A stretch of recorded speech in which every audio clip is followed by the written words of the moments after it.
આપણે જોશું 800 વર્ષ પહેલાંનું જૂનું મંદિર જે શંકર ભગવાનનું હતું. વાત કાંઈક એવી છે કે આજે હતો શ્રાવણ મહિનાનો પહેલો સોમવાર ને 72 વર્ષ પછી પહેલો સોમવાર આવું આવ્યું છે કે શ્રાવણ મહિનાનો પહેલો સોમવાર આવ્યો છે અને શ્રાવણ મહિનો બેઠો છે. 72 વર્ષ પછી આવું થયું છે. તો આપણે પહોંચી ગયા હતા મહાદેવના દર્શન કરવા માટે બાજુના ગામનું ઓમનાથ મહાદેવનું, અને આ એ જ મંદિર છે જે તમને વાત કરતો હતો 13મી સદીનું છે અને 800 થી 900 વર્ષ જૂનું આ મંદિર છે અને હજી આવીને રીતે ઊભું છે. ને ત્યાર પછી ત્યાં મસ્ત મજાનું પાણી જતું હોય છે અને ત્યાં લોકો બધા નાહતા હોય છે. મેં નાહવાનો વિચાર કર્યો પણ આપણું કામ હતું નહીં નાહવાનું ભાઈ. ને ત્યાર પછી આ ભાઈ કેવા મસ્ત મજાના ધુબાકા મારતા હતા. મને બહુ મન થતું હતું કે પાણી એટલું નીર આવતું હતું કે તમે જોઈને નાહવાનું મન થઈ જાય. મેં પછી પણ હજી હિંમત ના કરી.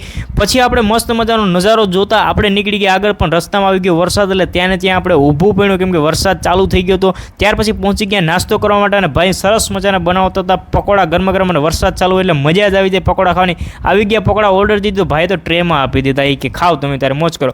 ઘટ્યા પાછા મગાવી